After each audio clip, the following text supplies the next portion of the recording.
تو حضور نے فرمایا کہ وہ صبح کا وقت تھا، حضور نے فرمایا کہ شام کو میرے پاس آنا، میں تمہارے ساتھ ایک ایسا بندہ روانہ کروں گا جو کہ بہت اسٹرانگ ہے اور میری امت کا امین ہے۔ سیدنا عمر رضی اللہ تعالیٰ عنہ، اب دیکھیں یہ اصحاب کی جیلسی نہیں تھی ایک دوسرے کے ساتھ، سیکھنے کے لیے ایک دوسرے کے لیے کہ میں کیسے بہتر ہو سکتا ہوں، میں کیسے بہتر ہو سکتا ہوں۔ حضرت عمر رضی اللہ تعالیٰ عنہ واز ویری انٹرسٹڈ۔ حضرت ابوبکر کے معاملے میں بھی یہی معاملہ رہتا تھا، حضرت ابوبکر کے ساتھ مقابلہ چلتا تھا کس میں، اچھائی میں کون آگے نکلے۔ یہ نہیں کہ اللہ معاف کرے کسی کی ٹانگ کھینچ کے اس کو برائی میں مبتلا کر دے، یا کوئی اس کو جو ہے وہ اللہ معاف کرے نیچا دکھانے کی کوشش کرے، یہ کہ میں کیسے اچھائی میں ان سے آگے نکل سکوں۔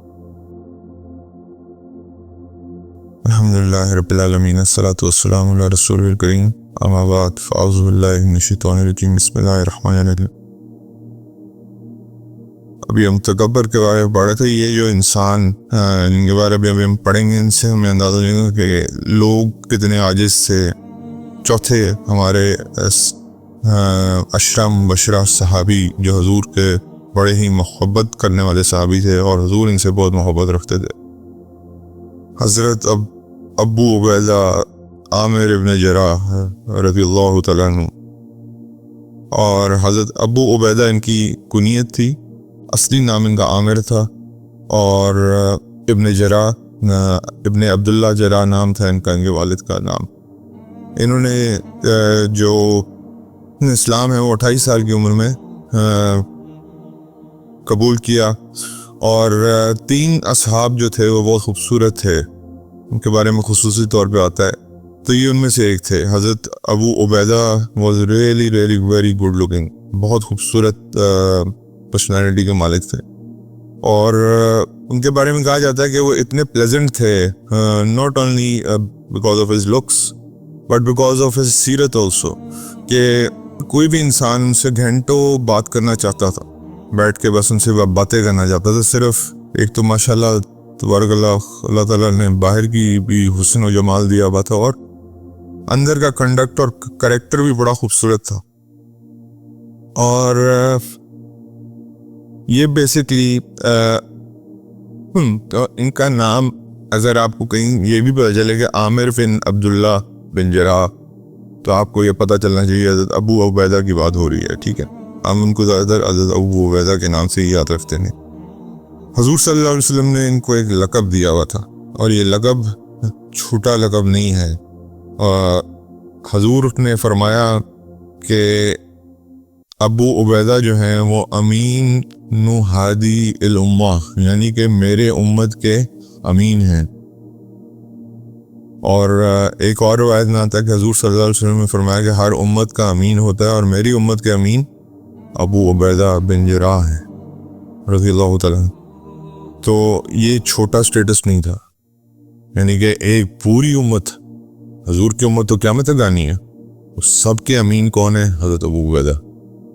اور اس کا یہ مطلب نہیں ہے کہ باقی امین نہیں ہے، باقی ٹرسٹ وردی نہیں ہے، امین کا مطلب ہوتا ہے ٹرسٹ وردی، تو باقی، لیکن یہ ان کا اسپیشل ورچو ہے، اسپیشل کریڈینشل تھا، جو جیسے ہر صحابی کا ایک اسپیشل اللہ تعالیٰ نے ایک رول رکھا ہوا تھا۔ حضرت ابو بکر کے ساتھ صدیق تھا، کی صداقت تھی، حضرت عمر فاروق کے ساتھ ان کی جو فاروق تھا، مطلب فاروق اعظم کہا جاتا ہے، سب سے بڑا فرق ڈالنے والا، تو اسی طرح ان کو امین الامہ کہا گیا ہے۔ حضرت عثمان کے ساتھ غنی تھا، تو یہ ہر حضرت علی مرتضیٰ کے ساتھ ایک شیر خدا کا لقب لگا ہوا تھا۔ تو یہ ہر ایک کی اپنی شان تھی، ہر صحابی اپنی شان میں نرالے تھے، تو یہ امین الامت تھے، یعنی کہ میری اور آپ کی امین تھے، یا قیامت تک آنے والے آخری انسان تک کے امین ہیں، یعنی کہ موسٹ ٹرسٹ وردی پرسن آف دس امہ۔ اور یہ لقب میں نہیں دے رہا، کوئی عام بندہ نہیں دے رہا، حضور صلی اللہ علیہ وسلم خود یہ لقب دے رہے ہیں ان کو کہ یہ میرے امین ہیں، میری امت کے امین ہیں۔ اس کے بعد احد سے پہلے بدر میں ان کے اوپر ایک بڑی سخت آزمائش آئی، اور وہ آزمائش کیا تھی کہ ان کے والد جو تھے عبداللہ، وہ ان پہ کانٹینیوسلی حملہ آور تھے. وہ دوسری سائڈ سے لڑ رہے تھے کفار کی سائڈ سے, اور کانٹینیوسلی کوشش کرتے تھے کہ ابو عبیدہ کو میں کسی طرح اللہ معاف کرے معاذ اللہ مار دوں. تو اب حضرت ابو عبیدہ ہمیشہ اوائڈ کرتے تھے, جب وہ ان پہ اٹیک کرنے آتے تھے حضرت ابو عبیدہ اوائڈ کرتے تھے, آگے سے تلوار نہیں چلاتے تھے. لیکن انفارچونیٹلی وہ بھی اپنے اس سے باز نہیں آ رہا تھا جو والد تھے, تو وہ بار بار آ رہے تھے. تو حضرت ابو عبیدہ نے ڈیفینس میں تلوار چلائی, مجبوری تھی, اب ڈیفینس کا مسئلہ تھا. اور دوسری بات یہ حق اور باطل کا مارکا تھا, یہ باپ بیٹے کا مارکا نہیں تھا. تو ان کے والد حضرت ابو عبیدہ رضی اللہ تعالیٰ عنہ اپنے ڈیفینس کی وجہ سے ان کے والد ان کے ہاتھ سے ہی مارے گئے. اب آپ قربانی کا لیول دیکھیں کہ اسلام کی خاطر جب حضرت ابو عبیدہ نے دیکھا, اوائڈ کیا پہلے ایک حد تک, لیکن اسلام کی خاطر یہ بھی نہیں دیکھا کہ رشتہ کیا آگے. تو اسی طرح سیدنا صدیق اکبر کے والد صاحب کہتے ہیں کہ شروع میں جب آپ میری تلوار کے نیچے بہت دفعہ آئے لیکن میں نے آپ کو چھوڑ دیا. وہ حضرت ابو وہ اتنے ہی رحم دل تھے. بعد میں تبھی اللہ تعالیٰ نے ان کو پھر صحابیت کا درجہ بھی دیا اور وہ اسلام بھی لے آئے. لیکن یہ معاملہ یہ ہوا, اور یہ بہت بڑا امتحان ہوتا ہے میرے بھائی, جب بھائی اور بھائی سامنے ہوں یا باپ اور بیٹا, وہ بھی خونی رشتے والے, تو اللہ تعالیٰ بڑا امتحان لیا ان کا بدر میں. اور خیر انہوں نے پھر جب حق اور باطل کا معاملہ دیکھا تو انہوں نے کہا کہ پھر اب جو ہے میں کچھ نہیں کر سکتا, میرے ہاتھ میں نہیں ہے. تو یہ ایک اللہ تعالیٰ نے ان پہ آزمائش ڈالی, اور اس پہ یہ اللہ تعالیٰ کی اس آزمائش پہ یہ پورا اترے. احد میں بھی یہ حضور صلی اللہ علیہ وسلم کے جیسے ذہن بھی ہم نے پڑھا تھا کہ بار بار حضور جہاں زخمی تھے حضرت ابو بکر اور حضرت ابو عبیدہ بار بار جاتے تھے ان کو چیک کرنے کے لیے, لیکن حضرت طلحہ اتنے زخمی تھے کہ حضور ان کی طرف راؤٹ کر دیتے تھے. خیر حضرت اللہ کو دیکھنے کے بعد حضور صلی اللہ علیہ وسلم کو جب آئے تو حضور صلی اللہ علیہ وسلم کے, آپ کو میں نے بتایا تھا کہ چیک مبارک جو تھا اور فور ہیڈ جو تھا اور جو لپس تھے ان پہ زخم تھے, اور اس کے اندر جو ہے نا ویپنز کے کچھ حصے رہ گئے تھے جو کہ ہاتھ سے نہیں نکالے جا سکتے تھے.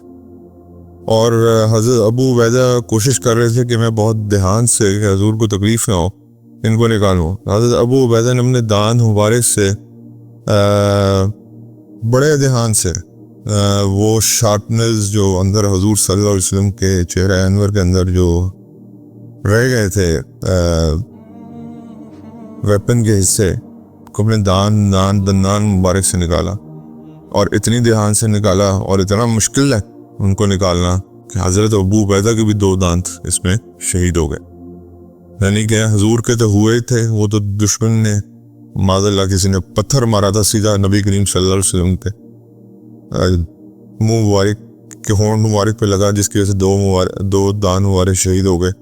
حضرت ابو عبیدہ ان کی کیئرفلنس میں کیا وہ نکالنے میں احتیاط برت رہے تھے کہ اپنے 2 دان مبارک, اتنا مطلب سوچ لو کہ ان کو نکالنا کتنا مشکل ہوگا, وہ جو اندر تک جڑ چکے تھے جو ویپنز تھے. اب اللہ کے نبی نے آپ دیکھیں اس دین کی خاطر کیا کیا تکلیفیں برداشت کی. اس کے بعد جی ایک اور ان کو جو بہت بڑی اللہ تعالیٰ نے صلاحیت دی اور توفیق دی, جیسے ہم اگین وہی والی بات, سارے صحابہ کے پاس کوئی نہ کوئی وصف ان کا تھا, کوئی ایسی صفتیں تھیں. جیسے حضرت علی رضی اللہ تعالیٰ عنہ کو حضور نے خیبر میں چنا تھا کہ میں صبح ایک ایسے انسان کا نام کو جھنڈا دوں گا جو اس سے اللہ اور اس کے نبی محبت کرتے ہیں, اور جو اللہ اور اس کے نبی سے محبت کرتا ہے, تو حضرت علی تھے.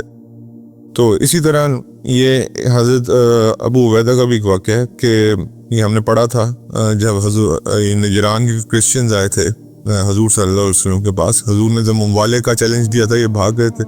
آپ کو پتا تھا کہ یہ فیس نہیں کر سکتے تھے.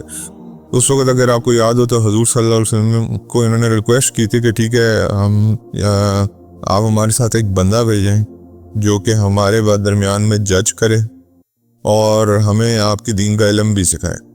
تو حضور نے فرمایا کہ وہ صبح کا وقت تھا، حضور نے فرمایا کہ شام کو میرے پاس آنا، میں تمہارے ساتھ ایک ایسا بندہ روانہ کروں گا جو کہ بہت اسٹرانگ ہے اور میری امت کا امین ہے۔ سیدنا عمر رضی اللہ تعالیٰ عنہ، اب دیکھیں یہ اصحاب کی جیلسی نہیں تھی ایک دوسرے کے ساتھ، سیکھنے کے لیے ایک دوسرے کے لیے کہ میں کیسے بہتر ہو سکتا ہوں، میں کیسے بہتر ہو سکتا ہوں۔ حضرت عمر رضی اللہ تعالیٰ عنہ واز ویری انٹرسٹڈ۔ حضرت ابوبکر کے معاملے میں بھی یہی معاملہ رہتا تھا کہ حضرت ابوبکر کے ساتھ مقابلہ چلتا تھا کس میں، اچھائی میں کون آگے نکلے۔ یہ نہیں کہ اللہ معاف کرے کسی کی ٹانگ کھینچ کے اس کو برائی میں مبتلا کر دے، یا کوئی اس کو جو ہے وہ اللہ معاف کرے نیچا دکھانے کی کوشش کرے، یہ کہ میں کیسے اچھائی میں ان سے آگے نکل سکوں۔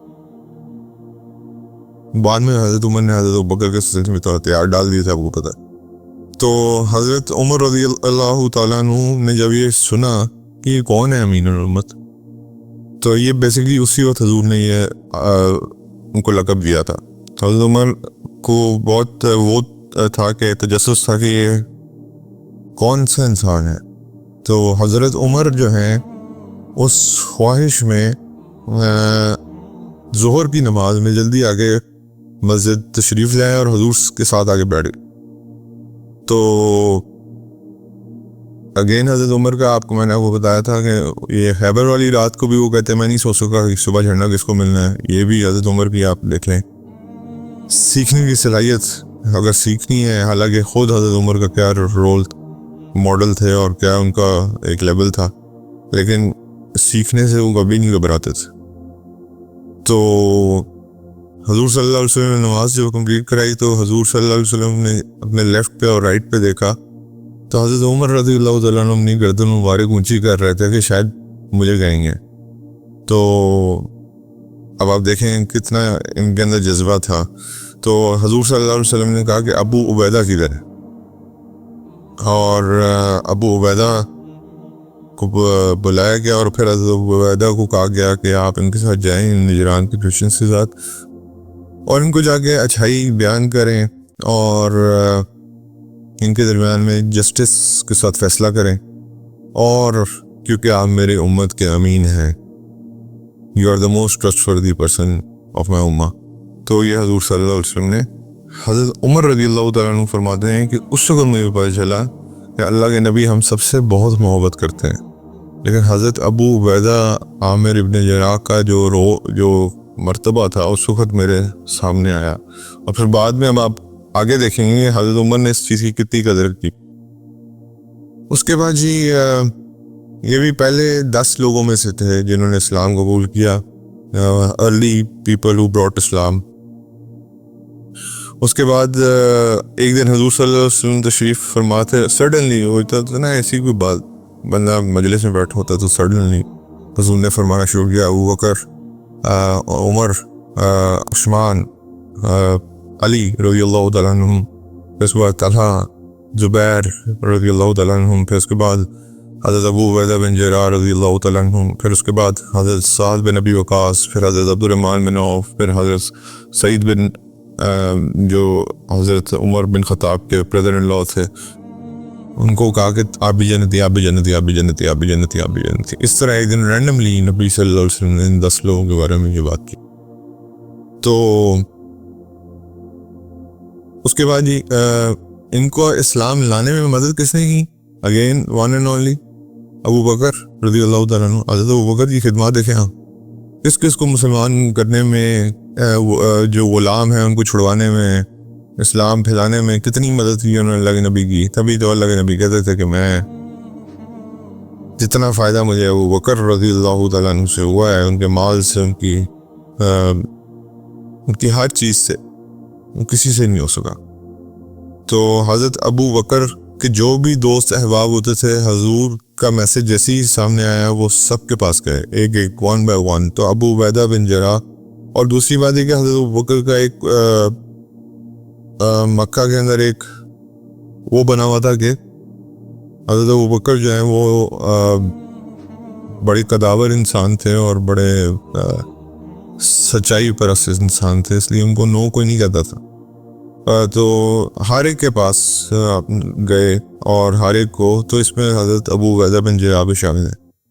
تو آج میں اور آپ اگر یہ سوچتے ہیں اور اپنے دوست کو اگر ایڈوائز کرتے ہیں، کئی دفعہ ہمارا دوست برا من آ جاتا ہے کہ یار یہ کیا مجھے باتیں کر رہا ہے، تو یاد رکھیے گا میرے بھائی، جو منافق ہوتے ہیں نا، وہ یا خوش آمدی جو ہوتے ہیں، وہ تو اچھی باتیں کر کے آپ کو دل بڑا بہلا سکتے ہیں آپ کا، لیکن کئی دفعہ ایڈوائز جو ہے وہ سخت بھی ہوتی ہے، لیکن وہ آپ کی بھلائی کے لیے ہوتی ہے، وہ آپ کی بہتری کے لیے ہوتی ہے.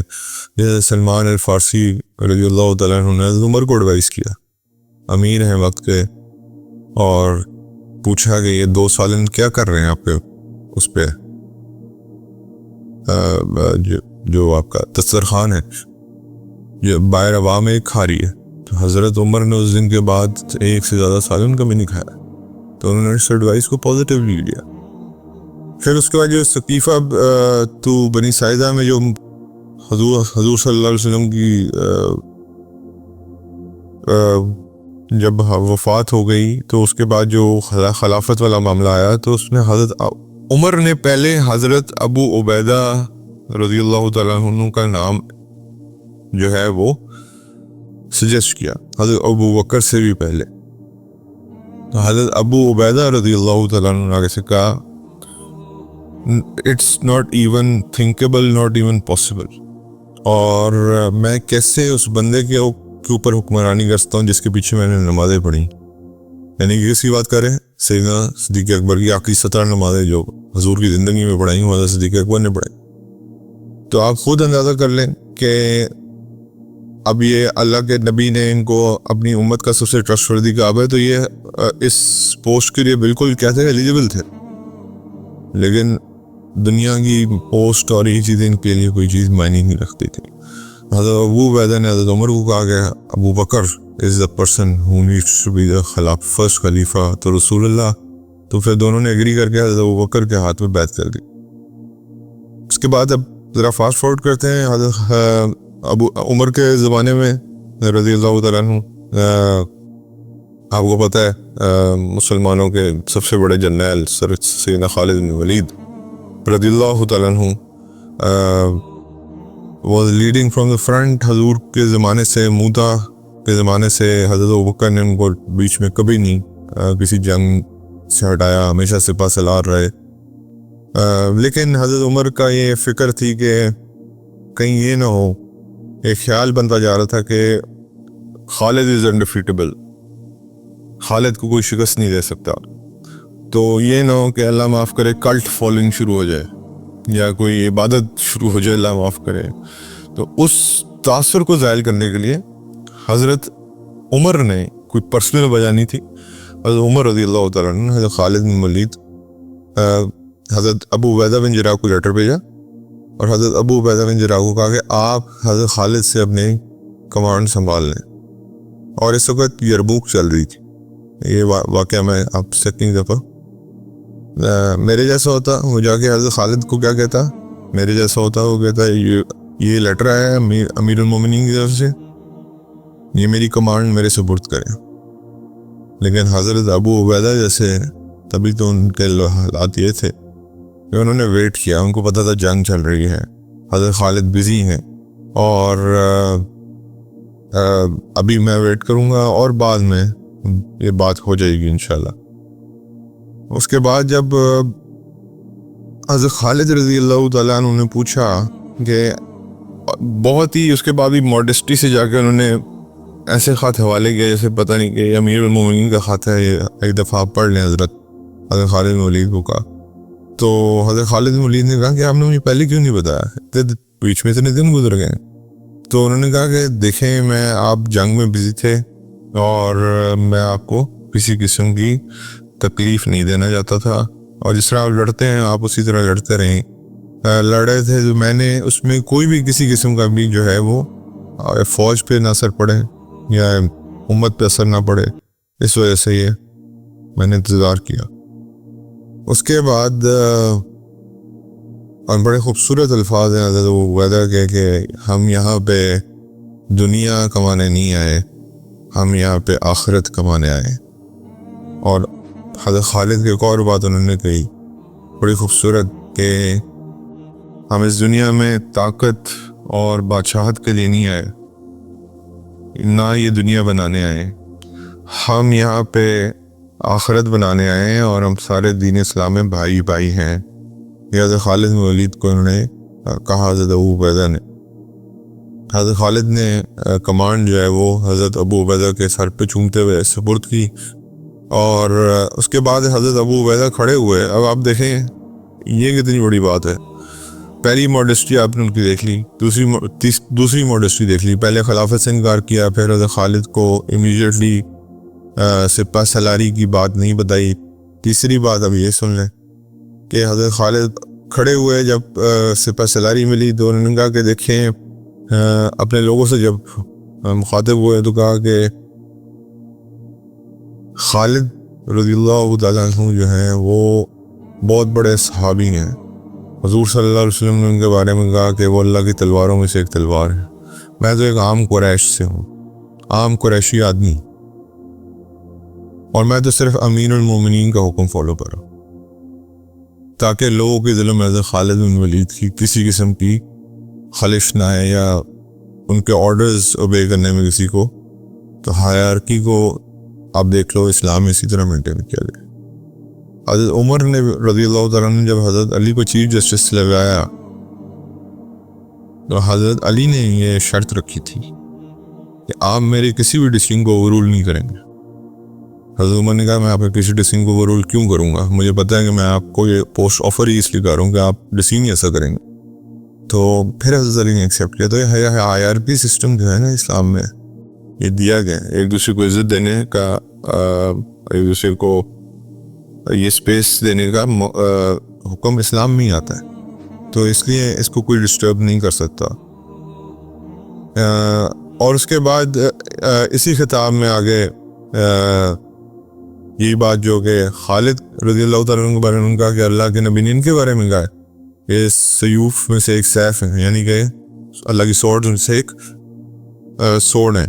یہ نہیں کہا کہ میں امین الامت ہوں، یہ الفاظ بھی کہہ سکتے تھے نا، یہ نہیں کہا میں تو ایک عام قریشی جو کہ صرف امین المومنین کے انسٹرکشنز کو اوبے کر رہا ہے، دیٹس اٹ۔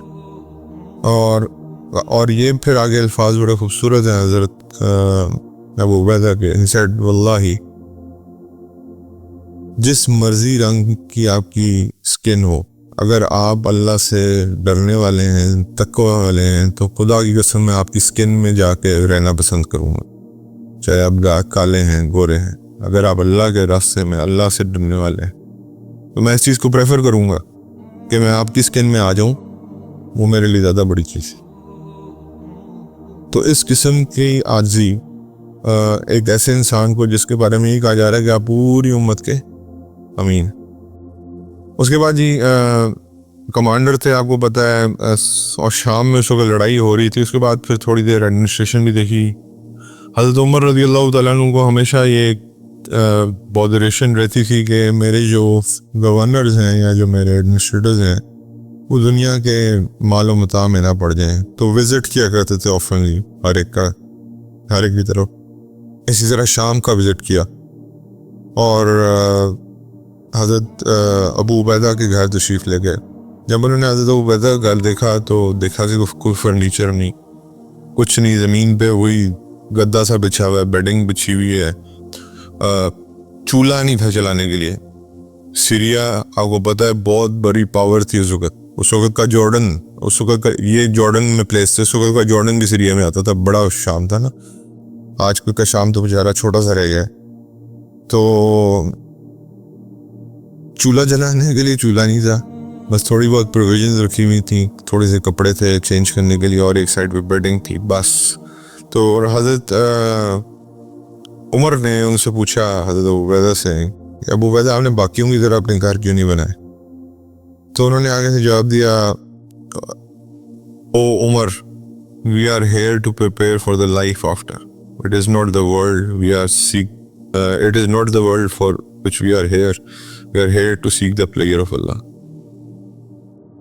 یعنی کہ جب حضرت عمر نے ان سے پوچھا تو عبیدہ نے کہا کہ اے عمر، ہم یہاں پہ اپنی آخرت کی تیاری کے لیے آئے ہیں، اس دنیا کے اندر بسنے کے لیے نہیں آئے، اور اللہ تعالیٰ کی خوشنودی حاصل کرنے کے لیے آئے ہیں کہ میں نے اپنے لیے کوئی گھر بار یہاں پہ نہیں بنایا۔ اور پھر اسی ٹائم پہ ایک پلیگ بریک آؤٹ ہو گئی، آپ کو پتہ ہے، سیریا میں، اور پلیگ کے اوپر کیا حکم ہے حضور صلی اللہ علیہ وسلم کا، آپ کو پتہ ہے، حدیث بھی ہے، جدھر بریک آؤٹ ہو جائے وہاں سے نکلو نہیں، اور جہاں کوئی باہر کے لوگ ہیں وہاں انٹر نہ ہو۔ یہ بعد میں ہمیں کرونا میں پتہ چلی یہ حدیث، بہت سارے لوگوں کو کرونا میں حدیث پتہ چلی، پہلے پتہ ہی نہیں تھی۔ تو یہ ان سائنسدانوں سے پوچھنا چاہیے کہ اللہ کے نبی کو یہ باتیں پہلے کیسے پتہ تھی۔ حضرت عمر کو جب یہ لیٹر ملا کہ ادھر پلیگ پھیل گئی ہے، تو حضرت عمر نے فوراً حضرت ابو عبیدہ کو لیٹر لکھا کہ آپ کو جب میرا لیٹر ملے، اگر صبح ہے تو شام نہ کیجیے گا میرے پاس آنے میں، اور اگر شام ہے تو صبح نہ کیجیے گا میرے پاس آنے میں، یہ میری انسٹرکشن ہے۔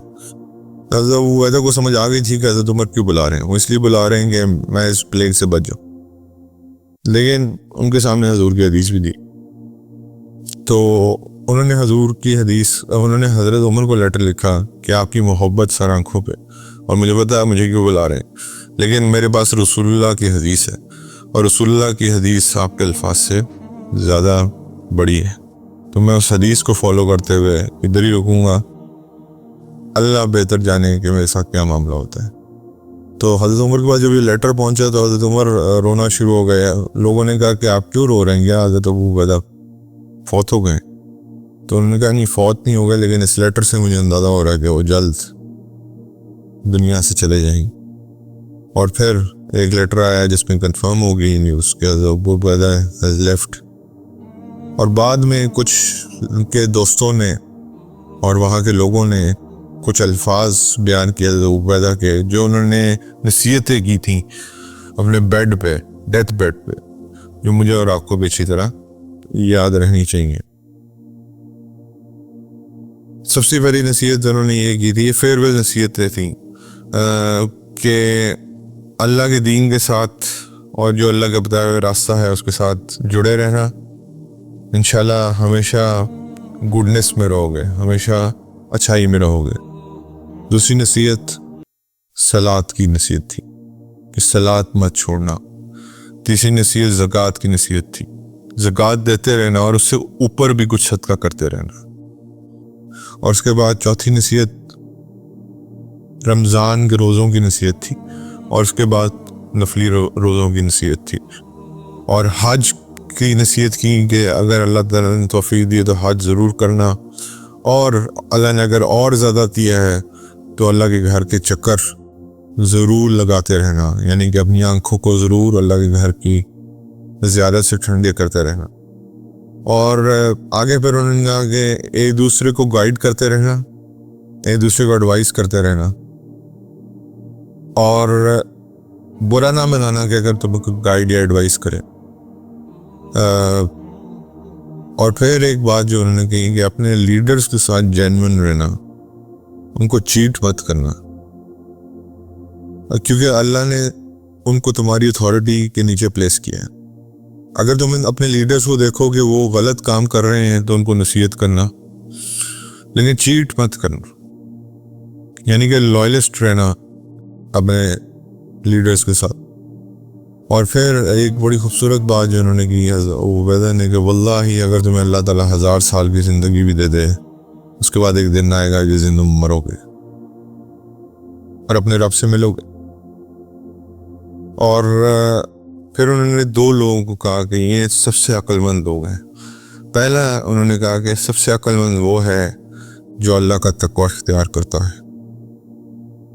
حضرت ابو عبیدہ نے کہا کہ سب سے عقل مند وہ ہے جو اللہ کا تقوی اختیار کرتا۔ اور پھر اس کے بعد انہوں نے کہا کہ سب سے عقل مند وہ ہے جو تقوی اختیار کرتا ہے اور اس سلسلے میں اللہ سے ملنے کے لیے اپنی تیاری کرتا ہے۔ تو یہ 2 عقل مند ترین انسان ہیں، وہ نہیں ہے جو مال بنا لیتا ہے یا جو بڑی بڑے بزنس امپائرز کھڑی کر لیتا ہے۔ خیر یہ کچھ ایڈوائزز تھی حضرت عبیدہ کی، اور اس کے بعد وہ اللہ کو پیارے ہو گئے۔ حضرت معاذ بن جبل رضی اللہ تعالیٰ عنہ نے ان کا جنازہ پڑھایا، اور اناؤنس کیا کہ آج ہمارے امین اس دنیا سے تشریف لے گئے، حضرت عمر رضی اللہ تعالیٰ عنہ بہت روئے ان کے جانے پہ، بہت زیادہ، کیونکہ ایک خصوصی محبت بن چکی تھی ان دونوں کے درمیان میں۔ اور ایک حدیث ان سے ریلیونٹ جو میں آپ کو بتا دوں، جو ہم اکثر سنتے ہیں، وہ ان کی وجہ سے تھی، جو مجھے اور آپ کو ایک اور احسان حضرت ابو عبیدہ کا یاد رکھنا چاہیے۔ وہ کیا تھا؟ انہوں نے حضرت ابو عبیدہ نے حضور صلی اللہ علیہ وسلم سے پوچھا کہ یا رسول اللہ، کیا ہم سے بھی کوئی بہتر ہے؟ ہم نے آپ کے اوپر یقین کیا اور آپ کے ساتھ سٹرگل کی، اور وہ کون لوگ ہیں کہ جو میرے بعد آئیں گے، انہوں نے مجھے دیکھا نہیں ہوگا لیکن میرے اوپر بلیف رکھتے ہوں گے اور وہ بھی سٹرگل کریں گے دین کے اندر۔ تو یعنی کہ وہ جو حدیث ہے کہ میرے بعد آنے والے بھائی مجھے یاد آتے ہیں کیونکہ انہوں نے مجھے دیکھا نہیں، ان کے سامنے کوئی چیز نہیں سوائے قرآن کے۔ وہ مفہوم اس حدیث کا یہی ہے کہ وہ مجھے یاد آتے ہیں۔ تو صحابہ نے کہا کہ ہم آپ کے بھائی نہیں، انہوں نے کہا نہیں، آپ میرے دوست، آپ میرے کمپینینز ہیں، وہ میرے بھائی ہیں۔ تو یہ رتبہ یہ بھی حضرت ابو عبیدہ کی مرہون منت ہمیں ملا۔ تو یہ جو 10 عشرہ مبشرہ صحابہ ہیں، ان میں سے 4 اللہ تعالیٰ نے ہمیں توفیق دی پورا کرنے کی، حضرت طلحہ، حضرت زبیر، حضرت سعد اور حضرت ابو عبیدہ بن جراح۔ اور اب انشاءاللہ باقی 6 کوشش کریں گے اللہ تعالیٰ ان کے پورے کرنے کی توفیق دے، اور اللہ ان کی زندگیوں سے حاصل کرنے کی توفیق دے۔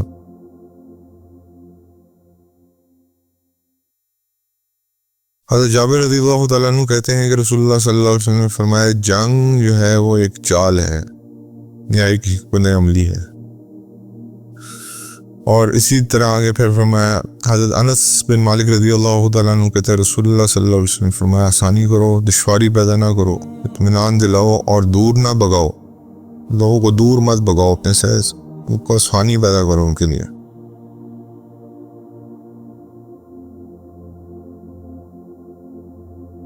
یہ یہودی جو ہے نا، یہ شروع سے ہی خبیث ہے۔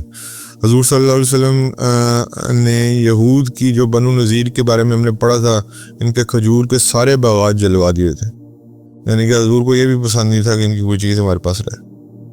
اور رسول اللہ صلی اللہ علیہ وسلم نے فرمایا، سفر کیا ہے؟ گویا عذاب کا ایک ٹکڑا ہے، آدمی کی نیند، کھانے پینے سب میں رکاوٹ پیدا کرتا ہے، اس لیے جب مسافر اپنا کام پورا کر لے تو اسے جلدی گھر واپس آ جانا چاہیے۔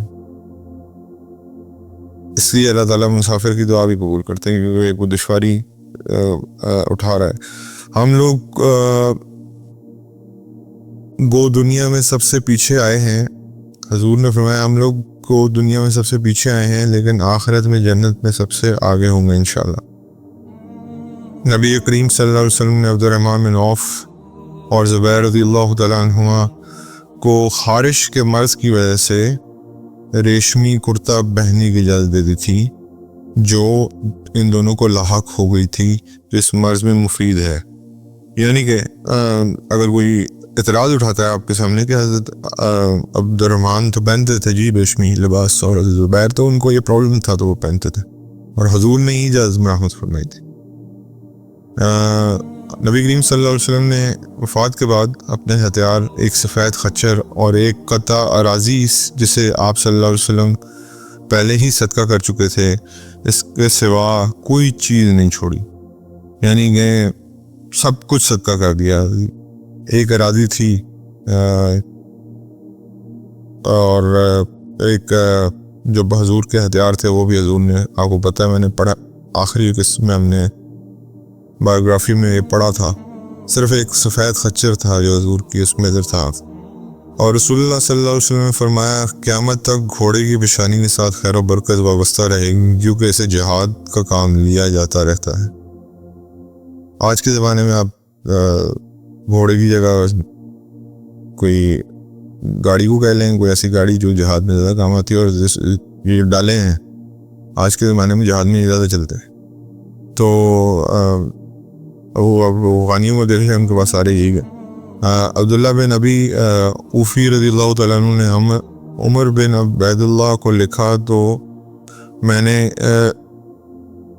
عبداللہ بن ابی اوفی رضی اللہ تعالیٰ عنہ نے عمر بن عبید اللہ کو لکھا تو میں نے وہ تحریر پڑھی کہ رسول اللہ صلی اللہ علیہ وسلم نے فرمایا جب تمہاری کفار سے مڈبیر ہو تو صبر سے کام لینا، یعنی کہ جنگ کو چھوڑ کے بھاگنا جانا، صبر کرنا، ڈٹے رہنا۔